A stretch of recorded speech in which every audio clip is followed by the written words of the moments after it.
This is a happy occasion to be here to witness Caleb and Chelsea's marriage today. And I know it's going to be a joyous occasion for each and every one of us. But just think back to the time when Adam and Eve were here upon the earth. And Adam, he didn't have a mate. And no doubt he's seen other animals, they had mates and stuff like that. So he probably thought about it. But Jehovah felt sorry for him, or wanted the earth to be populated. So what he did, and he created Eve for him, a mate for him. And so then he brought them together, and this is the first marriage in the Bible. Jehovah God had a deep sleep fall upon the man, and while he was sleeping, he took one of his ribs, then closed up the flesh over its place. And Jehovah God proceeded to build the rib that he had taken from the man into a woman, and to bring her to the man. So that's the first marriage in the Bible. Jehovah performed it. He wants the marriage couple then to be happy. Okay, I'm going to talk to you here for a minute, Caleb. We know that you're going to have a heavy responsibility. You've been living by yourself more or less and taking care of yourself, so now then you've gotten had a dependent. And so you have a lot of responsibility. You use sound judgment, you want it based on the Bible, and you take the lead in a loving and kind way with your wife.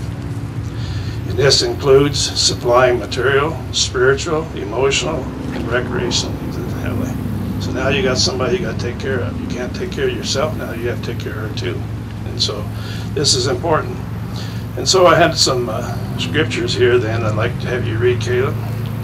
Ephesians chapter 5. It talks about the husband. Ephesians chapter 5 and verse 25, and then also verses 28, 29, please. Husbands, continue loving your wives, just as the Christ also loved the congregation and delivered up himself for it. 25 and what? 28 and 29. In this way, husbands ought to be loving their wives as their own bodies. He who loves his wife loves himself. For no man ever hated his own flesh, but he feeds and cherishes it, as the Christ also does the congregation. Okay. And then also, let's go down to Romans chapter 15 and verses 1 through 3. We, though, who are strong, ought to bear the weakness of those not strong, and not to be pleasing ourselves. Let each of us please his neighbor in what is good for his upbuilding. For even the Christ did not please himself, but just as it is written, the reproachers of those who are in the reproaching, you have fallen upon me. Okay, so we see then that too that Jesus and he fulfilled all this. And like he brought out there, you wouldn't beat your body, you wouldn't take your hammer out there and smack your hand and say, I'm tired of you, or whatever. You wouldn't do that, you'd take care of it. In fact, if you hit it normally, you would probably get your mouth on it and everything else and try to get with it. So we see then that it takes a heavy responsibility being a husband. And so that's what we want to do. That makes a happy marriage. And also read Ephesians 5:33. Nevertheless, also, let each one of you individually so love his wife as he does himself. On the other hand, the wife should have deep respect for her husband. Right. So we want then the wife to have deep respect for your husband, and so you would never belittle her or anything like that, or talk down to her or anything like that. You would be loving to her. And sometimes, Caleb, you can sit down and read Proverbs 31, chapters 10, or verses 10 through 31 about a wife and what that wife there was able to accomplish. And so you would never then degrade your wife. She can contribute a lot to making your mind happy and pleasant. And this is what we want to do then. So this, we can see then that both mates then we clothe themselves with love. We have clothes on.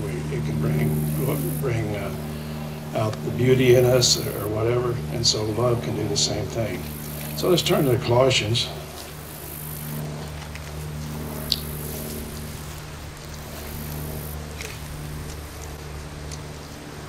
It's Colossians, if I can find it here. Colossians chapter 3, verses 12 through 14. And this is what it says: accordingly, as God's chosen holy ones, holy in love, clothe yourselves with tender affection and compassion, kindness, lowliness of mind, mildness, and long-suffering. Continue putting up with one another, forgiving one another freely, if anyone has a cause for a complaint against the other. Even as Jehovah freely forgave you, so you do also. So we know then that there's no perfect marriages in this system of things. And we know that there's going to be times when you disagree with your wife, she disagrees with you, and so you're going to have to sit down and discuss it and talk it out. And like the scripture says, no matter, let the sun set this April moon. And so one of the main things then that you need to do then is set aside time to talk to each other every day. But if you're talking also, you have to listen also. She may have some things that she wants to say to you, and you may to her. So when you talk then, listen to each other. And doing that then, it'll mean a lot then. 1 Corinthians, we know in chapter 13 is a chapter that talks about a lot about love.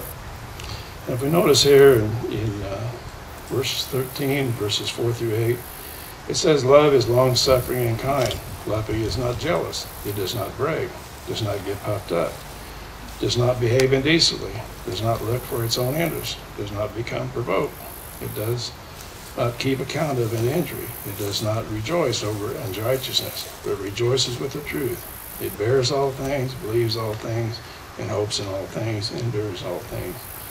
Love never fails, but where there are gifts of prophecy, they will be done away with. Where there is tongues, they will cease. Where there is knowledge, it will be done away with. So we see there in verse 8, love never fails. And so that's what we are married in. We want to love your mate. Okay, so who gives this woman in marriage? I do. Okay. And so, and Caleb, would you like to repeat after me? I, Caleb, do take you, Chelsea, to be my wedded wife. I, Caleb, do take you, Chelsea, to be my wedded wife. To love and to cherish. To love and to cherish. In accord with divine law. In accord with the divine law. As set forth in the Holy Scriptures. As set forth in the Holy Scriptures. For Christian husbands. For Christian husbands. For as long as we both. And for as long as we both. Shall live together on earth according to God's marital arrangement. Shall live together on earth in God's. According to God's marital arrangement. According to God's marital arrangement. Okay. Chelsea. I, Chelsea, take you, Caleb. I, Chelsea, take you, Caleb. To be my wedded husband. To be my wedded husband. To love and to cherish. To love and to cherish. And deeply respect. In deep respect. In accordance with the divine law. In according with the divine law. As set forth in the Holy Scriptures for Christian wives. As set forth in the Holy Scriptures for the Christian wives. For as long as we both shall live together. For as long as we both shall live together. On earth. On earth. According to God's marital arrangement. According to God's marital arrangement. Okay, do you have rings that you want to exchange?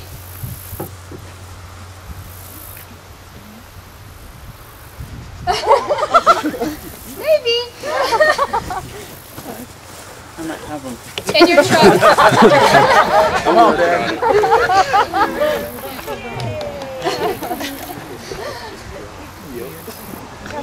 I told you something.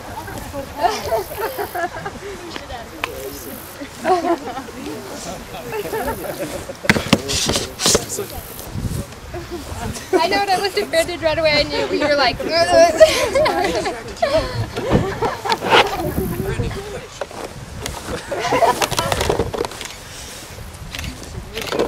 You wanted it laid back, right?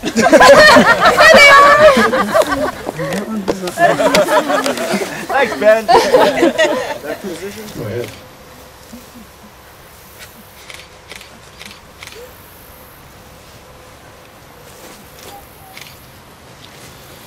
Okay, so we see then this rings is an outward and visible sign signifying unto all uniting of this man and this woman bonds of matrimony. Okay, for as much as Chelsea and Caleb have covenanted before Jehovah God and his witnesses to accept each other in wedlock, I as an ordained minister by the authority conferred to me in the Holy Scriptures and the state of province of Montana, pronounce you man and wife. You may kiss the bride.